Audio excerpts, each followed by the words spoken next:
Judul khotbah saya hari ini adalah kekuatan dalam kelemahan yang saya ambil dari Hakim-Hakim 7, pasal 1 sampai 23, tapi kita akan baca bersama-sama ayat 1 sampai 7 saja. Dalam hitungan 3 saudara ya.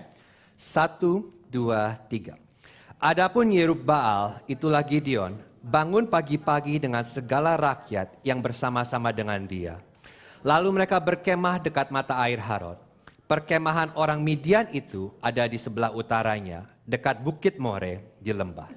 Berfirmanlah Tuhan kepada Gideon, terlalu banyak rakyat yang bersama-sama dengan engkau itu daripada yang kuhendaki untuk menyerahkan orang Midian ke dalam tangan mereka. Jangan-jangan orang Israel memegahkan diri terhadap aku sambil berkata, tanganku sendirilah yang menyelamatkan aku. Maka sekarang serukanlah kepada rakyat itu demikian. Siapa yang takut dan gentar, biarlah ia pulang, nyah dari pegunungan Gilead. Lalu pulanglah 22.000 orang dari rakyat itu, dan tinggallah 10.000 orang. Tapi Tuhan berfirman kepada Gideon, masih terlalu banyak rakyat, suruhlah mereka turun minum air, maka aku akan menyaring mereka bagimu di sana. Siapa yang kufirmankan kepadamu, inilah orang yang akan pergi bersama-sama dengan engkau, dialah yang akan pergi bersama-sama dengan engkau. Tetapi barang siapa yang kufirmankan kepadamu, inilah orang yang tidak akan pergi bersama-sama dengan engkau, dialah yang tidak akan pergi. Lalu Gideon menyuruh rakyat itu minum air, dan berfirmanlah Tuhan kepadanya, barang siapa yang menghirup air dengan lidahnya seperti anjing menjilat, haruslah kau kumpulkan tersendiri. Demikianlah juga semua orang yang berlutut untuk minum. Jumlah orang yang menghirup dengan membawa tangannya ke mulutnya ada 300 orang. Tetapi yang lain dari rakyat itu semuanya berlutut minum air. Lalu berfirmanlah Tuhan kepada Gideon, dengan ke-300 orang yang menghirup itu akan kuselamatkan kamu. Aku akan menyerahkan orang Midian ke dalam tanganmu. Tetapi yang lain dari rakyat itu semuanya boleh pergi, masing-masing ke tempat kediamannya. Tuhan, kami terima kasih buat firman-Mu. Berbicaralah kepada kami, pakai perkataanku yang terbatas untuk mengungkapkan pribadi-Mu yang tak terbatas. Kami mau berjumpa dengan keindahan-Mu melalui firman ini. Berbicaralah, umat-Mu siap mendengar. Dan saudara yang siap mendengar firman Tuhan katakan, amin. Saudara berdua kembali.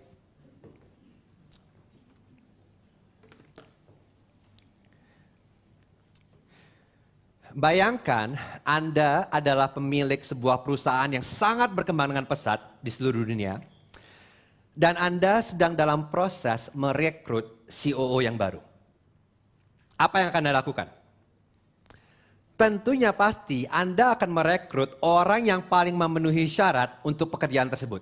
Benar ya saudara ya? Anda akan melihat semua pengalaman mereka, resume mereka, kualifikasi mereka. Dan Anda akan memilih kandidat yang terbaik untuk bisa mengembangkan perusahaan. Anda tidak mungkin memilih orang yang baru saja lulus SMA dan tidak memiliki pengalaman kerja dan prestasi. Adalah wajar jika kita memilih orang yang memiliki kualifikasi dan resume yang baik daripada orang yang tidak memiliki pengalaman. Benar saudara? Dan itulah sebabnya sulit bagi kita untuk memahami Alkitab. Karena Alkitab tidak pernah mementingkan resume kita. Bahkan Alkitab seringkali melawan kecenderungan ini. Karena Alkitab mengatakan bahwa Tuhan seringkali memanggil orang yang tidak memenuhi syarat dan memberikan tugas yang mustahil kepada mereka. Nah, kalau saudara perhatikan orang-orang di Alkitab yang Tuhan pilih, kebanyakan dari mereka saudara tidak akan diterima kerja di gereja ini. Saya beri contoh, Raja Daud. Raja Daud ini orang yang menulis sebagian besar kitab Mazmur, benar? Tetapi saya yakin Raja Daud tidak akan lulus interview jadi pemimpin pujian di gereja kita. Bayangkan, di interview, Daud, kamu ini pemimpin pujian yang luar biasa. Suaramu bagus sekali. Dan kamu menulis lagu-lagu yang luar biasa indah. Boleh coba kamu ceritakan tentang masa lalumu? Oh, aku tidur dengan wanita yang bukan istriku dan aku bunuh suaminya untuk menutupinya. Langsung coret namanya, coret. Nggak lolos ini jadi pemimpin pujian. Benar saudara? Bayangkan Rasul Paulus. Ini orang yang menulis sebagian besar dari perjanjian baru. Tetapi saya yakin kita tidak akan menerima dia menjadi pengajar di gereja kita. Wah Paulus, kamu ini pintar sekali. Otakmu tuh cemerlang dan tulisanmu tuh sangat membuka pikiran. Tapi adakah sesuatu di riwayat hidupmu yang kami perlu ketahui? Oh iya, aku memenjarakan beberapa anggota gerejamu dan membunuh beberapa lusin jemaatmu. Next gitu kan, langsung coret. Gak lulus kualifikasi. Dan hal yang sama juga berlaku terhadap Gideon. Karena kalau kita mencari orang untuk memimpin sebuah bangsa untuk berperang, kita tidak akan pernah memilih pengecut dan orang lemah seperti Gideon. Tetapi dialah yang Tuhan pilih. Nah, jadi kalau sudah perhatikan Hakim-Hakim pasal 6, sudah bisa dengarkan khotbahnya yang bahasa Inggris di YouTube. Di Hakim-Hakim pasal 6, Tuhan datang kepada Gideon dan memanggil Gideon untuk menyelamatkan bangsa Israel. Dan Tuhan berkata kepada Gideon apa? Hai pahlawan yang gagah berani. Dan yang Tuhan lakukan di sini adalah Tuhan itu sedang bernubuat atas Gideon. Karena kenyataannya Gideonnya pengecut. Tetapi Tuhan berbicara kepada Gideon tidak berdasarkan pada siapa Gideon saat itu, tetapi berdasarkan pada siapa Gideon di mata Tuhan. Dengan kata lain, Gideon tidak dipanggil karena ia memenuhi syarat. Ia memenuhi syarat karena dia dipanggil. Gideon bukanlah seorang pahlawan yang kuat. Gideon adalah pahlawan yang lemah. Namun dalam kisah ini kita akan menemukan kelemahan Gideon bukanlah suatu kekurangan melainkan suatu kelebihan. Karena melalui kelemahan Gideon, Tuhan ingin mengatakan kepada kita semua dan bangsa Israel bahwa kuasa Tuhan menjadi sempurna saat kita lemah. Dan jadi sebelum perang dimulai, Tuhan itu ingin mengajarkan Gideon sebuah pelajaran yang sangat penting. Dan pelajarannya adalah ini. Kita paling kuat di dalam Tuhan ketika kita berada pada titik terlemah dalam kekuatan kita sendiri. Boleh kita baca bersama-sama saudara? Dalam hitungan 3, 1, 2, 3. Kita paling kuat di dalam Tuhan ketika kita berada pada titik terlemah dalam kekuatan kita sendiri. Dan ini pelajaran yang perlu dipelajari bangsa Israel. Dan ini juga pelajaran yang perlu kita pelajari setiap hari. Jadi mari kita simak ceritanya. Saya punya 3 poin. Pentingnya kelemahan, dorongan dari kelemahan, dalam kelemahan, kemenangan dari kelemahan. Yang pertama, pentingnya kelemahan. Ayat 1 sampai 3. Adapun Yerubbaal, itulah Gideon, bangun pagi-pagi dengan segala rakyat yang bersama-sama dengan dia, lalu mereka berkemah dekat mata air Harod. Perkemahan orang Midian itu ada di sebelah utaranya dekat Bukit More di lembah. Berfirmanlah Tuhan kepada Gideon, terlalu banyak rakyat yang bersama-sama dengan engkau itu, daripada yang kuhendaki untuk menyerahkan orang Midian ke dalam tangan mereka, jangan-jangan orang Israel memegahkan diri terhadap aku. Sambil berkata, tanganku sendirilah yang menyelamatkan aku. Maka sekarang serukanlah kepada rakyat itu demikian. Siapa yang takut dan gentar, biarlah ia pulang. Enyah dari pegunungan Gilead. Lalu pulanglah 20.000 orang dari rakyat itu. Dan tinggallah 10.000 orang. Jadi begini cerita saudara ya. Jadi sekarang ini udah mau perang sudah akan dimulai. Dan pasukan Gideon dan pasukan Midian itu sudah berkemah dekatan satu dengan yang lain. Dan ada perang 101 yang semua orang ketahui. Itu adalah ini. Semakin banyak prajurit yang kita miliki dalam pasukan kita, semakin besar peluang untuk menang. Benar saudara? Dan sekarang Gideon sudah siap. Karena di pasal 6 dia sudah melihat penyertaan Tuhan, tanda-tanda dari Tuhan. Dan Gideon merasa yakin, Tuhan menyertai aku. Tuhan bersamaku dan Tuhan akan menyerahkan orang Midian ke dalam tanganku. Dan dari tempat dia berdiri, dia bisa melihat pasukan Midian. Dan kita akan menemukan ternyata ada setidaknya 135.000. Berapa banyak saudara? 135.000 pasukan Midian. Dan Gideon memiliki 32.000 prajurit. Kita lakukan matematikanya. Perbandingannya berarti sekitar 1:4. Nah ini bukan rasio yang baik. Setuju saudara ya?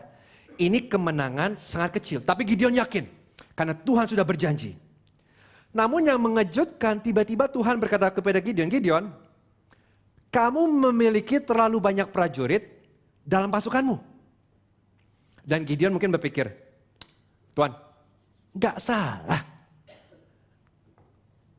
Terlalu banyak, mungkin aku salah dengar. Mungkin maksudmu terlalu sedikit.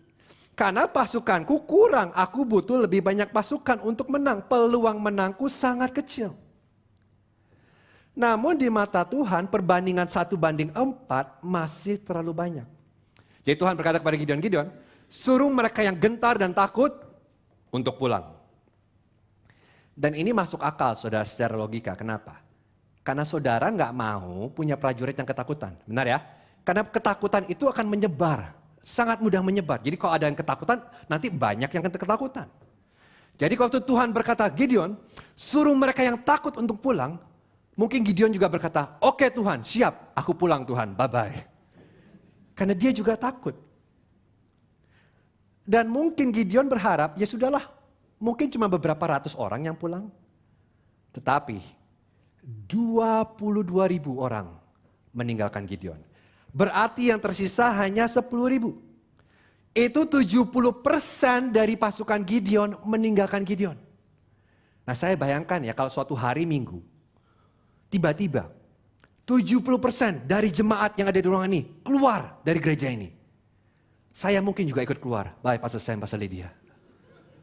Karena itu tidak menyenangkan. Itu ada sesuatu yang sangat, loh kok banyak sekali yang pergi. Gideon saya yakin sangat terpukul. Dan sekarang perbandingan jumlah pasukan adalah 1:13,5. Kemungkinan sangat amat kecil. Dan Tuhan belum selesai. Ayat 4. Tapi Tuhan berfirman kepada Gideon, masih terlalu banyak rakyat.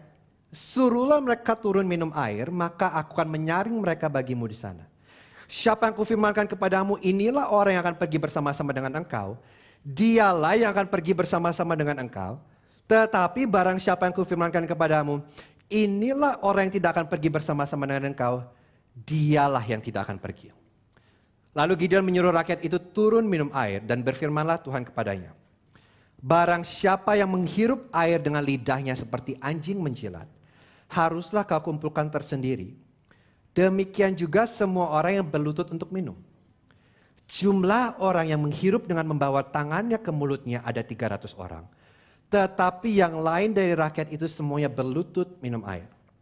Lalu berfirmanlah Tuhan kepada Gideon, dengan ke-300 orang yang menghirup itu akan kuselamatkan kamu.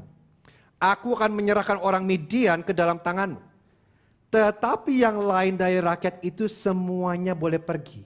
Masing-masing ke tempat kediamannya. Dari rakyat itu mereka mengambil bekal dan sangkakala.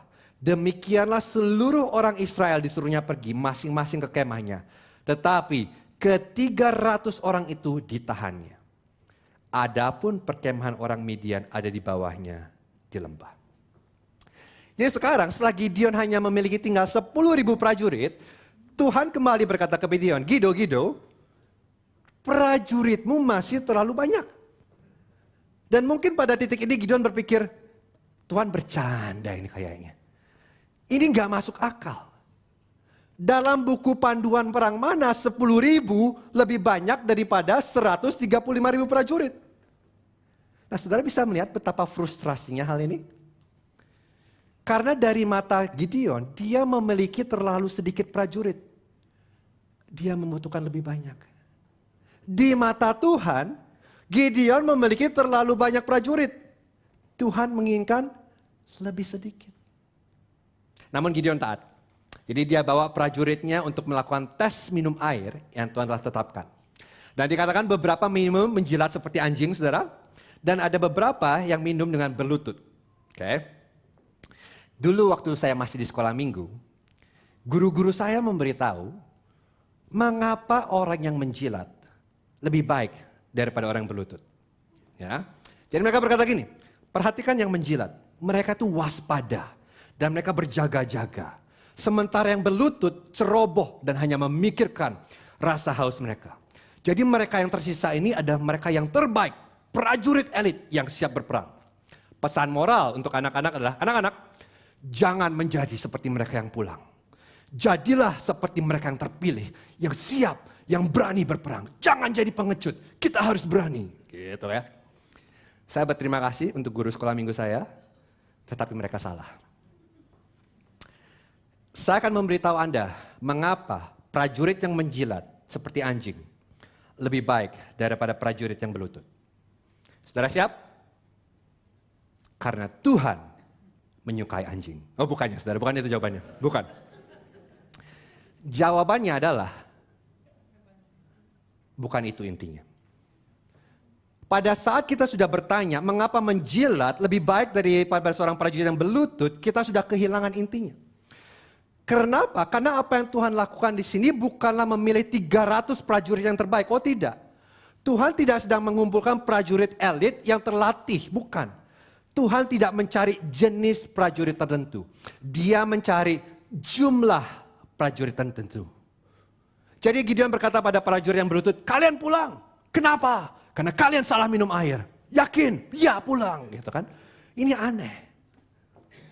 Karena tes minum air ini hanyalah cara Tuhan untuk mengurangi pasukan Gideon. Tuhan dengan sengaja menyingkirkan segala sesuatu yang mungkin menjadi harapan Gideon kecuali Tuhan sendiri. Karena sampai tidak mungkin bagi Israel untuk bisa memenangkan perang sendirian. Jumlahnya masih terlalu banyak bagi Tuhan. Dan dari 10.000 prajurit, sekarang hanya berapa yang tersisa? 300. Jadi sekarang Gideon hanya memiliki, saudara, kurang dari 1% dari jumlah pasukan yang dia miliki sebelumnya. Dan perbandingan jumlah prajurit sekarang, 1 dibanding 450. Kalau Israel memenangkan perang, setiap prajurit Israel harus membunuh 450 prajurit Midian. Ini bukan lagi kemungkinan yang sangat kecil. Ini apa namanya saudara? Mustahil. Tapi itulah intinya. 300 prajurit bukanlah lambang kekuatan Israel. Mereka adalah tanda kelemahan Israel. Dia pertanyaan mengapa?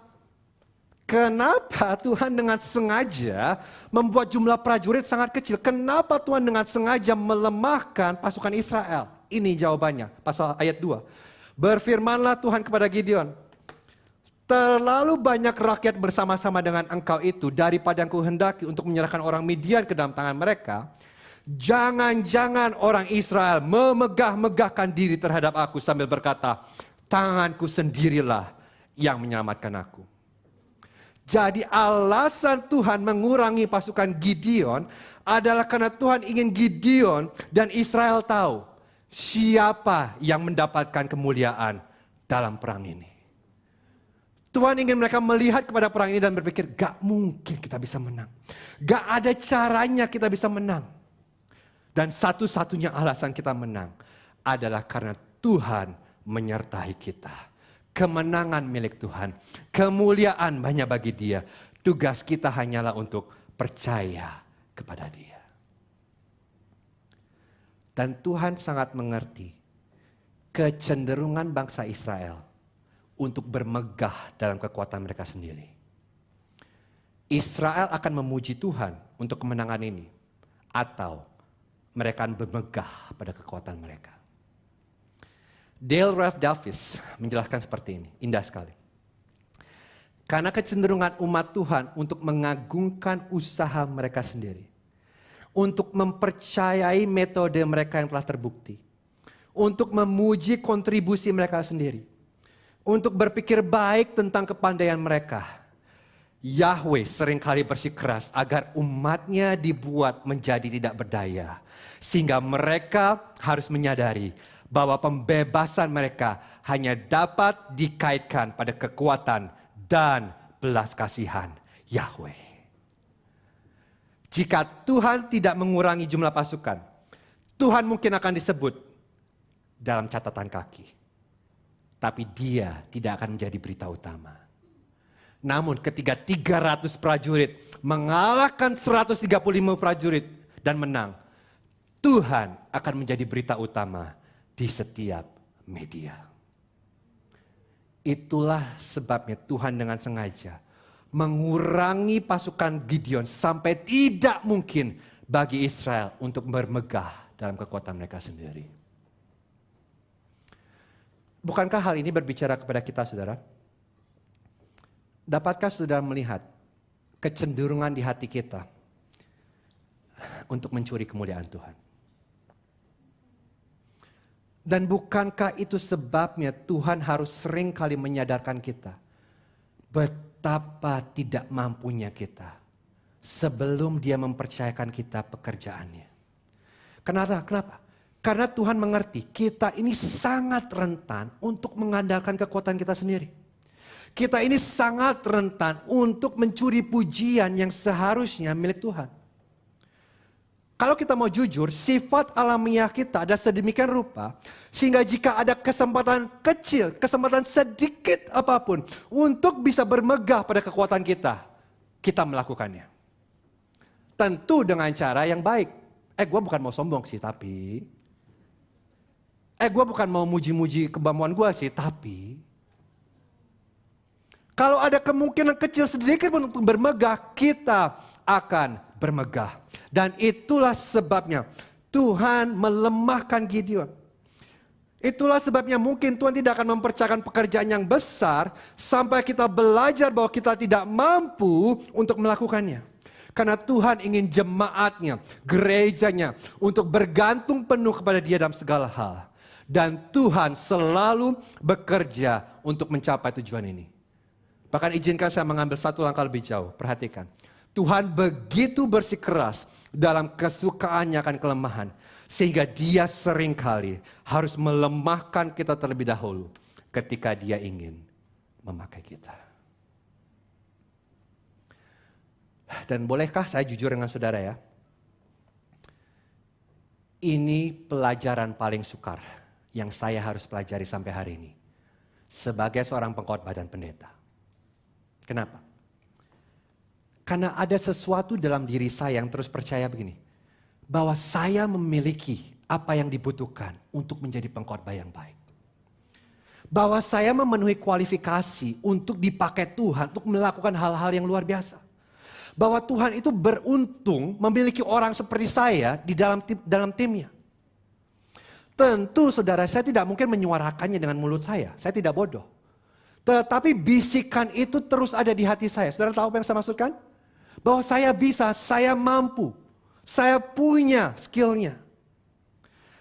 Tetapi sebelum Tuhan memakai saya, Tuhan harus menghancurkan ilusi saya tentang kekuatan saya.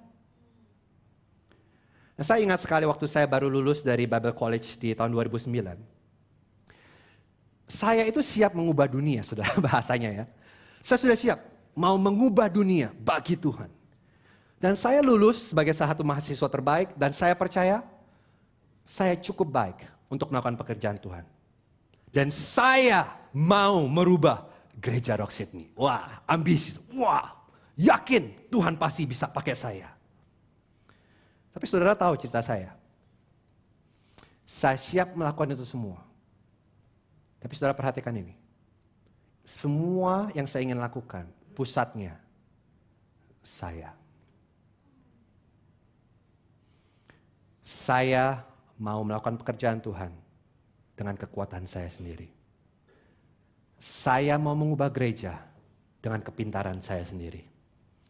Saya menginginkan pujian dan kemuliaan untuk diri saya sendiri. Memakai nama Tuhan.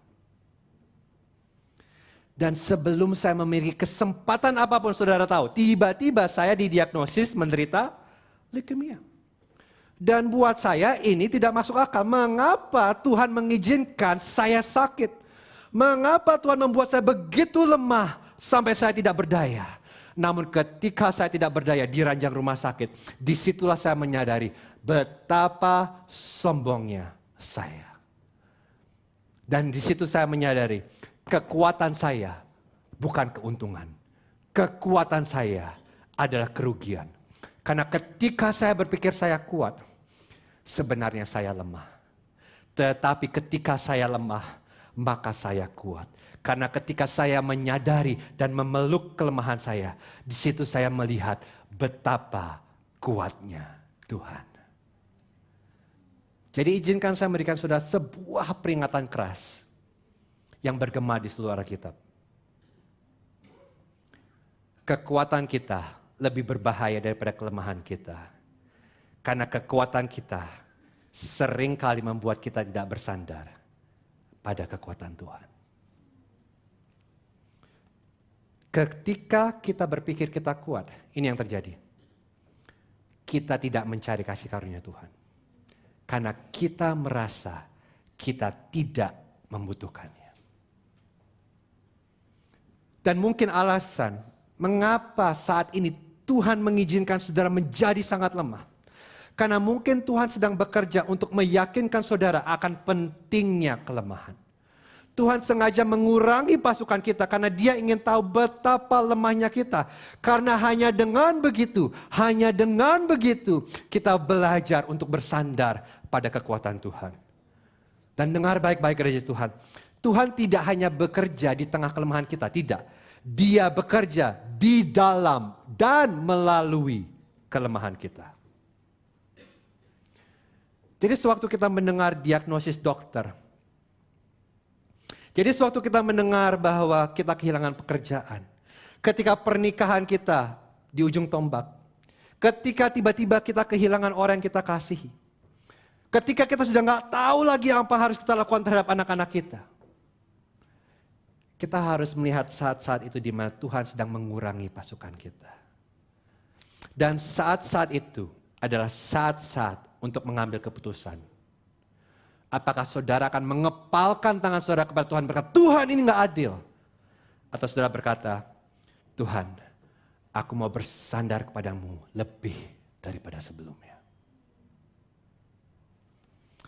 Kemudian kita lanjut ceritanya yang kedua, yaitu dorongan dalam kelemahan. Ayat 9-11. Pada malam itu berfirmanlah Tuhan kepadanya, bangunlah, turunlah menyerbu perkemahan itu, sebab telah kuserahkan itu ke dalam tanganmu. Tetapi jika engkau takut turun menyerbu, turunlah bersama dengan pura bujangmu ke perkemahan itu. Maka kau dengarlah apa yang mereka katakan. Kemudian engkau akan mendapat keberanian untuk turun menyerbu perkemahan itu. Lalu turunlah ia bersama dengan pura bujangnya itu, sampai kepada penjagaan terdepan laskar di perkemahan itu. Nah, bayangkan saudara, kalau saudara adalah Gideon saudara ya. Jadi Anda memulai dengan 32 prajurit. Dan sekarang Anda memiliki berapa? 300. Dan jumlah prajurit musuh masih sama. Gak berubah, 135.000. Apa perasaan Anda? Tentu saudara akan takut, benar ya? Tentu saudara akan merasa putus asa, gimana ini? Dan Tuhan tahu persis apa yang dirasakan Gideon. Dia sangat peka akan kondisi Gideon. Jadi Tuhan berkata bagi Gideon, Gideon, aku sudah menyerahkan orang Midian ke dalam tanganmu, kamu akan menang. Tetapi kalau kamu takut, pergilah ke perkemahan mereka terlebih dahulu, dan aku akan menguatkanmu dengan apa yang kamu dengar di sana. Dan Gideon berkata, takut? Aku? Oke, aku pergi Tuhan. Ayo pura, ikut denganku. Kita lihat di sini ternyata Gideon ini memang bukan William Wallace. Dia tidak punya Braveheart. Saya harap saudara mengerti William Wallace Braveheart. Tidak. Dia bukan Man of Steel. Dia bukan Superman saudara. Gideon adalah manusia pria yang penuh dengan rasa takut seperti saudara dan saya. Tetapi yang saya mau kita lihat di sini adalah kebaikan Tuhan. Tuhan tahu Gideon takut tanpa Gideon harus mengatakannya. Dan Tuhan mengambil inisiatif untuk memberikan kekuatan yang dibutuhkan Gideon. Dan lihat apa yang terjadi. Jadi Tuhan terus sabar dengan Gideon. Dan kita lihat lanjutannya ayat 12-15. Adapun orang Midian dan orang Amalek dan semua orang dari sebelah timur itu bergelimpangan di lembah itu. Seperti belalang banyaknya. Dan unta mereka tidak terhitung. Seperti pasir di tepi laut banyaknya. Ketika Gideon sampai ke situ, kebetulan ada seseorang menceritakan mimpinya kepada temannya. Katanya, aku bermimpi tampak sekeping roti jelai terguling masuk ke perkemahan orang Midian. Setelah sampai ke kemah ini, dilanggarnyalah kemah ini sehingga roboh dan dibongkar bangkirkannya. Demikianlah kemah ini habis runtuh. Lalu temannya menjawab, ini tidak lain pedang Gibeon bin Yoas, orang Israel itu. Allah telah menyerahkan orang Midian dan seluruh perkemahan ini ke dalam tangannya. Segera sesudah Gideon mendengar mimpi itu disertakan dengan maknanya, sujudlah ia menyembah. Kemudian pulanglah ia ke perkemahan orang Israel lalu berkata, bangunlah, sebab Tuhan telah menyerahkan perkemahan orang Midian ke dalam tanganmu. Nah, ini cerita lucu saudara ya. Jadi Gideon kan menyelinap ke perkemahan orang Israel ya. Dan tiba-tiba ada salah satu prajurit Midian itu punya mimpi. Dan dia lagi bercerita tentang mimpinya kepada temannya. Dan Gideon kebetulan ada di sana untuk mendengarkan mimpinya. Dan mimpinya aneh. Apa mimpinya? Dia bermimpi bahwa sekeping roti jelai jatuh ke dalam perkemahan dan merobohkan kemah mereka. Nah, saya akan menjelaskannya dalam konteks kita. Ini seperti bermimpi bahwa satu piring nasi goreng jatuh dari langit dan menghancurkan rumah Anda. Ada yang pernah mimpi seperti itu? Gak ada ya, kenapa? Karena mimpi seperti ini tidak masuk akal. Bagaimana mungkin nasi goreng menghancurkan rumah? Dan kemudian yang lebih aneh, temannya menafsirkan mimpi itu dan dia berkata, nasi goreng itu pastilah Gideon bin Yoas. Tuhan telah menyerahkan orang Midian ke dalam tangannya. Nah, maksud saya, berapa kemungkinannya? Mimpi yang aneh, penafsiran yang ironis, dan Gideon mendengar perkataan itu di tempat dan waktu yang tepat untuk mendengarnya. Jadi Gideon mendengar perkataan yang sama keluar dari mulut musuh. Seperti yang sudah diucapkan Tuhan kepada Gideon. Waktu dan peristiwanya terlalu indah untuk menjadi kenyataan. Saudara tahu apa namanya ini? Ini bukan kebetulan. Ini adalah pemeliharaan Tuhan. Tangan Tuhan dengan berdaulat mengatur skenario ini untuk menguatkan Gideon dalam kelemahannya. Dan ketika Gideon mendengar mimpi itu dan artinya dia sujud menyembah Tuhan. Dan di saat itu Gideon diubahkan. Kemudian dia kembali kepada pasukannya dan berkata, bangun, saatnya untuk kita berperang. Sebab Tuhan telah menyerahkan orang Midian ke dalam tanganmu. Gideon yang penakut berubah menjadi Gideon yang berani. Karena sekarang dia tahu dengan pasti Tuhan bersama dia. Dan Tuhan telah menyerahkan musuh ke dalam tangannya. Dan jangan lewatkan. Tuhanlah yang mengambil inisiatif untuk menguatkan Gideon. Tuhan tahu persis apa yang dibutuhkan Gideon sebelum berperang. Dan biarlah ini juga menguatkan kita pagi hari ini, Tuhan. Tuhan tahu ketakutan kita. Tuhan tahu kekhawatiran kita. Adalah manusiawi untuk merasa takut. Pertanyaannya adalah, apa yang kita lakukan sewaktu kita takut? Dan harapan saya kita melakukan apa yang Daud lakukan. Dia berkata seperti ini di Mazmur 56 ayat 4. Waktu aku takut, apa yang dia lakukan? Aku ini percaya kepadamu. Perhatikan saudara. Tuhan tidak tersinggung ketika kita takut. Dia tidak marah ketika kita khawatir. Dia tidak bersikap keras ketika kita gemetar. Dia tidak mengejek kita karena ketakutan kita. Dia tidak menghina kita karena kita rapuh. Tetapi dia ingin kita datang kepada dia dan kita bawa ketakutan kita dan berkata, Tuhan, aku menaruh kepercayaanku kepadamu. Seringkali permasalahannya ini saudara. Seringkali terkadang kita memiliki pola pikir yang salah tentang Tuhan. Kita berpikir bahwa Tuhan hanya senang memakai orang-orang yang percaya diri, orang-orang yang kuat, orang-orang yang tidak takut, orang-orang yang berbakat, orang-orang yang hebat. Tetapi Tuhan dalam Alkitab tidak seperti itu. Tuhan dalam Alkitab ada Tuhan yang mengambil orang-orang yang takut, para pengecut, dan Tuhan menguatkan tangan mereka dengan kasih karunia-Nya dan membuat mereka mampu melakukan pekerjaannya. Dengan kata lain, Tuhan tidak membutuhkan orang-orang yang kuat yang berkemampuan tinggi. Dia menginginkan orang-orang yang takut, yang percaya kepada Dia. Dan Tuhan terus bekerja untuk menguatkan umat-Nya. Karena Dia mengasihi mereka. Nah, para orang tua, Anda memahami ini. Sebagai orang tua yang baik, Anda selalu mengingatkan anak Anda, papi mami mengasihi kamu. Papi mami ada di sini untuk kamu, apapun yang terjadi. Benar saudara? Terutama, khususnya ketika anak-anak Anda mengalami masa sukar. Anda tidak mengatakan kepada anak Anda, papi sudah bilang, papi kasih kamu, papi sayang waktu kamu lahir. Gak cukup. Harusnya kamu sudah tahu dong, papi mengasihi kamu. Tidak. Karena jika kita mengasihi seseorang, kita akan terus meyakinkan orang tersebut akan kasih kita. Dan inilah yang Tuhan lakukan kepada kita saat kita takut. Alistair Begg berkata seperti ini. Kita dapat menyerahkan semua kekhawatiran kita kepada Bapa Surgawi. Kita dapat meletakkan semua beban kita dan semua ketakutan kita di kakinya. Dan saya suka kata-kata berikutnya.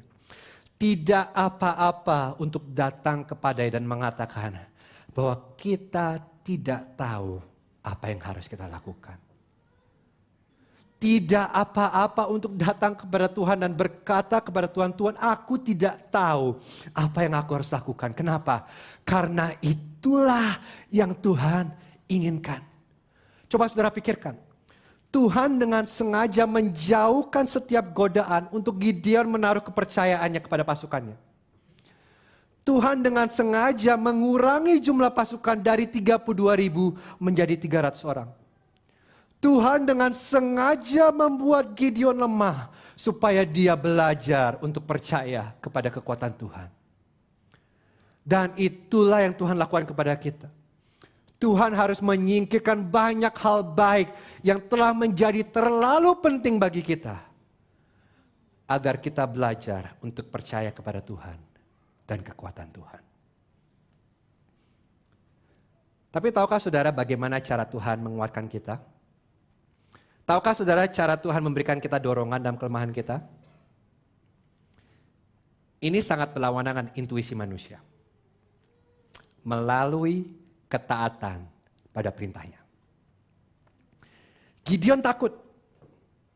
Dan Tuhan menguatkan dia, memberikan dia dorongan. Jadi Tuhan berkata, Gideon, pergi ke kemah orang Midian dan aku akan menguatkan kamu di situ. Kalau saya adalah Gideon, saya akan berkata, tunggu dulu Tuhan. Aku ini lagi takut.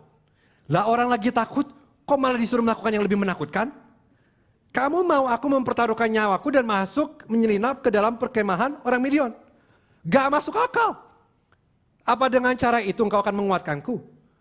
Gak ada cara lain tah Tuhan untuk memberikan aku dorongan? Dan Tuhan berkata, Gideon, no. Saat kamu mentaati aku dan pergi ke kemah orang Midian, kamu akan menemukan kekuatan yang kamu butuhkan. Dan inilah cara Tuhan bekerja. Inilah cara Tuhan mendorong kita. Sudah tahu bagaimana caranya? Tuhan menyatakan sedikit, kita melangkah dalam ketaatan. Tuhan menyatakan sedikit lebih lagi, kita melangkah satu langkah lagi. Dan sewaktu kita mengambil langkah kecil iman itulah, kita akan melihat kesetiaan Tuhan memimpin dan membimbing kita. Jadi dengan kata lain, Tuhan seringkali memberikan apa yang kita butuhkan saat kita melakukan apa yang Dia perintahkan. Dorongan kita ditemukan dalam ketaatan kita pada firman Tuhan. Dan hal yang sebaliknya juga benar. Kalau kita tidak pernah melangkah dengan iman, jika kita tidak pernah mengambil resiko untuk mentaati Tuhan, kita tidak akan menemukan jaminan akan penyertaan Tuhan bersama kita. Hanya ketika kita melangkah dengan iman dalam ketaatan kepada Tuhan, kita akan menemukan jaminan bahwa Tuhan beserta kita. Dan kita lihat yang terjadi. Ketiga, kemenangan dari kelemahan. Ayat 16-18. Sudah itu dibaginya ke 300 orang itu dalam 3 pasukan, dan ke tangan mereka semuanya diberikannya sangkakala dan buyung kosong dengan suluh di dalam buyung itu. Dan berkata ia kepada mereka, perhatikanlah aku dan lakukanlah seperti yang kulakukan. Maka apabila aku sampai ke ujung perkemahan itu, haruslah kamu lakukan seperti yang kulakukan. Apabila aku dan semua orang yang bersama dengan aku meniup sangkakala, maka haruslah kamu juga meniup sangkakala sekeliling seluruh perkemahan itu dan berseru, demi Tuhan dan demi Gideon. Jadi sekarang Gideon udah yakin nih, Tuhan beserta dia. Dan Gideon memimpin prajuritnya, 300 orang untuk ke medan perang. Namun, dia membuat sebuah strategi yang sangat aneh. Nah, saya bukan ahli militer, tapi saya suka baca cerita komik tentang cerita militer. Namun saya tidak pernah melihat atau membaca sesuatu yang seaneh yang baru saja kita baca selain perang Yeriko. Jadi bayangkan saudara ya, Gideon ini mau menghadapi 135 prajurit dengan 300 orang. Dia berada pada posisi yang tidak menguntungkan secara jumlah.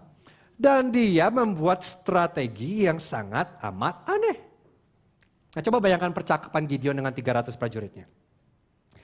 Prajurit, kita akan menyerang kemah orang Midian. Aku tahu ini sepertinya mustahil.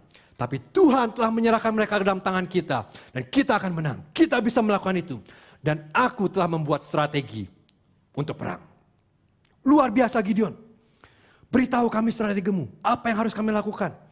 Apakah kita akan mengincar komandannya dan membunuh mereka terlebih dahulu? Menurut kami itu cara paling bijaksana dengan jumlah pasukan yang kita miliki. Tidak. Aku tahu itu yang biasa dilakukan di film-film. Tapi terlalu mainstream. Kita tidak akan melakukan cara itu. Wow, Gideon. Luar biasa. Kamu pasti punya strategi super genius yang tidak terpikirkan oleh kami. Beritahu kami strategimu. Apa yang kami butuhkan? Granat, panah, tombak, bom, rifle? Tidak. Yang kita butuhkan adalah sangkakala, obor, dan buyung kosong. Sangkakala, obor, buyung kosong. Catat. Hah? Tunggu. Boleh kamu ulangi? Kita akan membagi pasukan kita menjadi 3 kelompok. Dan setiap kelompok akan membawa sangkakala, obor, dan buyung kosong. Dan kita akan bersembunyi di luar perkemahan mereka. Dan ketika aku meniup sangkakalaku, tutururut gitu kan. Kalian semua juga harus meniup sangkakala. Dan kemudian kita akan pecahkan buyung kosong itu dan berteriak dengan suara keras. Demi Tuhan dan demi Gideon. Kalian mengerti? Tidak. Kami tidak mengerti sama sekali. Ini strategi perang yang sangat amat aneh. Mereka mau melawan 135 orang dengan sangkakala, obor, dan buyung kosong dan teriakan. Gak masuk akal. Dan strategi ini saudara tidak memerlukan keahlian militer sama sekali. Setuju? Siapapun dapat meniup sangkakala, memecahkan buyung kosong, memegang obor dan berteriak. Kenapa? Karena sangkakala, obor, buyung, dan teriakan bukanlah intinya. Ini strategi Gideon. Tetapi jika Gideon ingin mengalahkan pasukan Midian, maka tangan Tuhanlah yang harus melakukannya. Bukan Gideon, bukan 300 prajurit. Dan itulah yang terjadi. Ayat 19-23. Lalu Gideon dan ke-100 orang yang bersama-sama dengan dia sampai ke ujung perkemahan itu. Pada waktu permulaan giliran jaga tengah malam. Ketika penjaga-penjaga baru saja ditempatkan. Lalu mereka meniup sangkakala sambil memecahkan buyung yang di tangan mereka. Demikianlah ketiga pasukan itu bersama-sama meniup sangkakala. Dan memecahkan buyung dengan memegang obor di tangan kirinya. Dan sangkakala di tangan kanannya untuk ditiup. Serta berseru, pedang demi Tuhan dan demi Gideon. Sementara itu ditinggallah mereka berdiri masing-masing di tempatnya. Sekeliling perkemahan itu. Tetapi seluruh tentara musuh menjadi kacau balau. Berteriak-teriak dan melarikan diri. Sedang ke-300 orang itu meniup sangkakala. Perhatikan, maka di perkemahan itu Tuhan membuat pedang yang seorang diarahkan kepada yang lain. Lalu larilah tentara itu sampai ke Bet-sita, ke arah Zerera, sampai ke pinggir Abel Mehola, dekat Tabat. Kemudian dikerahkanlah orang-orang Israel dari suku Naftali dan dari suku Asyar dan dari segenap suku Manasye. Lalu mereka mengejar orang Midian itu. Perhatikan baik-baik. Ketika mereka meniup sangkakala, tuturut, sudah tahu apa yang terjadi? Tuhan bergerak. Tuhanlah yang membuat setiap orang dalam pasukan Midian melawan rekannya sendiri. Dan yang dilakukan 300 prajurit Gideon hanyalah mengejar pasukan Midian yang melarikan diri dari medan perang. Nah, menurut Anda, apakah aneh jika Tuhan menggunakan cara yang tidak masuk akal seperti ini? Kalau Anda mengenal Tuhan dalam Alkitab, ini tidak aneh sama sekali.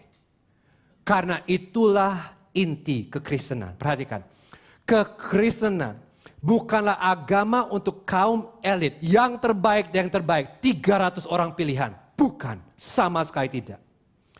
Kekristenan adalah agama untuk orang-orang yang lemah. Saya sering banyak orang mengejek kekristenan. Itu mah buat orang-orang yang lemah, bukan buat kita yang kuat. Dan saya berkata apa? Benar sekali. Saya sangat amat setuju. Kenapa? Karena kekristenan bukanlah orang-orang yang kuat mengandalkan kekuatan mereka. Kekristenan berbicara tentang orang-orang lemah yang mengandalkan kekuatan Tuhan. Dan inilah kebenaran yang harus kita peluk.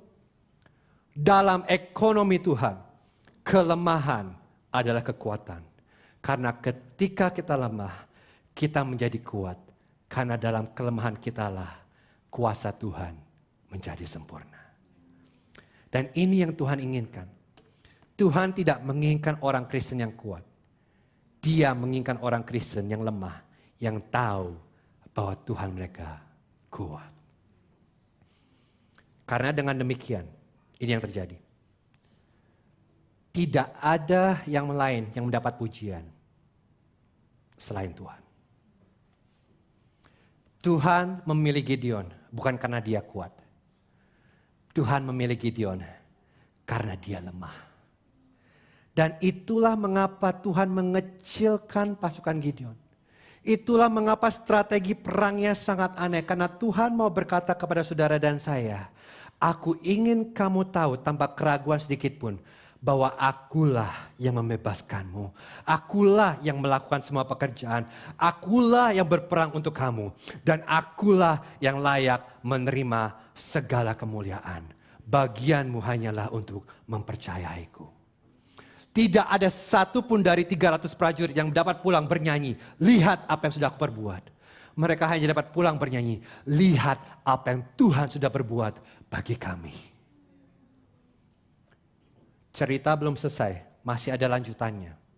Tapi itu khotbah yang lain. Tapi saudara perhatikan. Di sini masa keemasan Gideon. Karena setelah kejadian ini, kehidupan Gideon hancur lebur. Hakim-Hakim pasal 8, saudara akan melihat. Gideon hidupnya hancur lebur. Sewaktu Gideon tahu dia lemah, dia kuat. Tetapi begitu Gideon merasa dia kuat, itulah awal kehancuran Gideon. Tapi saya mau tutup di sini. Yang menarik dari cerita ini, kalau saudara perhatikan, di sepanjang kitab Hakim-Hakim, kita akan melihat sebuah pola yang terus diulang Tuhan. Bahwa Tuhan mengirimkan keselamatan bukan melalui kekuatan, tetapi melalui kelemahan. Gideon adalah orang yang lemah, dari keluarga yang lemah, dari suku yang lemah, dan dia harus menghadapi pasukan Midian yang kuat dengan pasukan yang lemah. Kenapa? Karena Tuhan tidak menyelamatkan melalui kekuatan, tetapi melalui kelemahan. Dan cerita ini, cerita keselamatan dari kitab Hakim-Hakim mengarahkan kita pada sebuah cerita keselamatan yang utama. Cerita ini mengarah kepada, sudah tahu cerita apa? Cerita Injil. Injil bukanlah cerita Tuhan menyelamatkan kita melalui kekuatan, tetapi melalui kelemahan. Untuk menyelamatkan kita dari musuh terbesar kita, untuk mengalahkan dosa. Tuhan tidak mengirimkan seorang pahlawan yang gagah berani, yang menaklukkan dunia dengan kekuatan dan pasukan yang besar. Tapi Tuhan mengirimkan seorang pahlawan yang merendahkan dirinya dan menyerahkan hidupnya bagi kita. Dan berkali-kali dalam kehidupan Yesus, kita dihadapkan pada kelemahan Yesus. Yesus adalah sosok yang memiliki segala kuasa atas langit dan bumi. Namun dia membasuh kaki murid-muridnya. Pekerjaan hamba yang paling rendah. Selama pengadilannya dia diejek, dia diludahi, dia difitnah, dia dipukul. Dan dia tidak melawan. Dia punya kuasa untuk melawan. Dia diam saja. Bahkan dia menjadi begitu lemah sampai dia tidak sanggup membawa salibnya sendiri.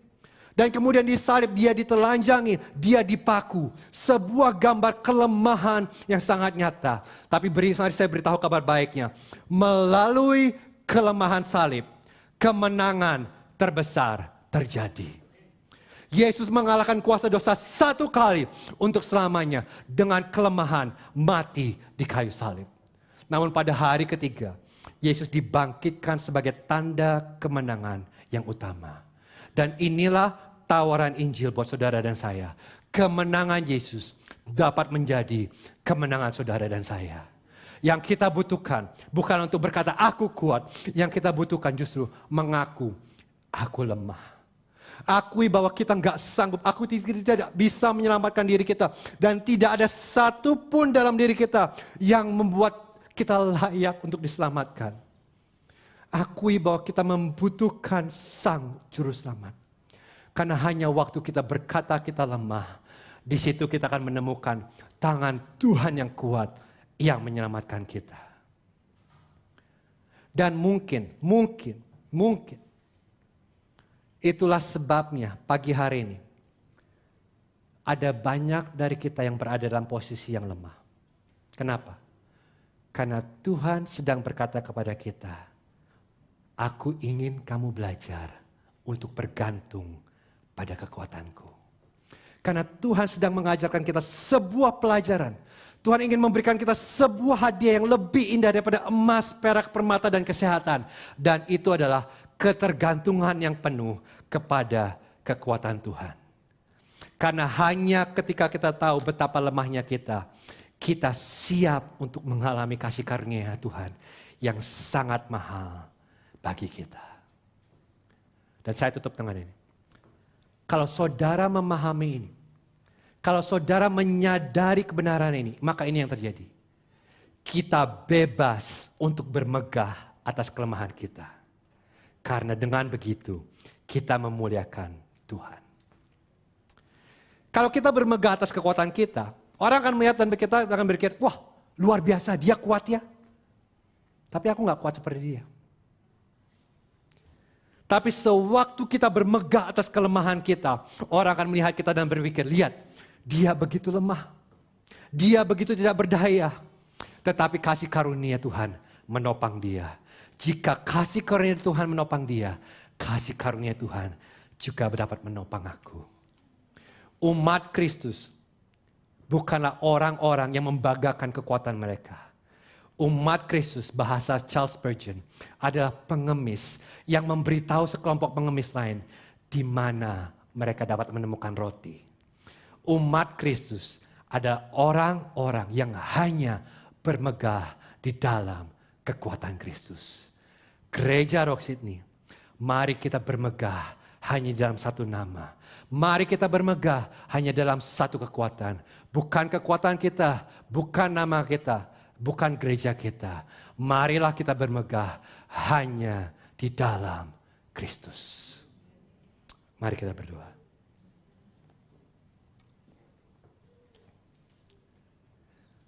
Tuhan, aku berdoa.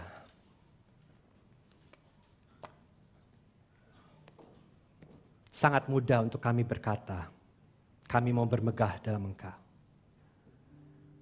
Tapi pada kenyataannya Tuhan, kami sangat condong untuk bermegah pada kekuatan kami sendiri. Dan seringkali Tuhan, Engkau harus melemahkan kami. Engkau harus mengurangi pasukan kami. Engkau harus membuat kami begitu kecil. Untuk kami belajar akhirnya berserah kepada Engkau. Dan kalau Kau izinkan kami mengalami masa-masa itu, biar di masa-masa ini kami bisa belajar untuk bersandar sepenuhnya kepada Engkau. Dan melihat perbuatan tangan-Mu yang kuat dalam hidup kami. Biarlah mata kami bukan memandang kepada kekuatan kami. Tapi biarlah mata kami memandang kepada Kristus dan apa yang Kristus sudah lakukan bagi kami. Kemenangan Kristus adalah kemenangan kami. Dan kami terima kebenaran ini dalam satu nama. Nama Tuhan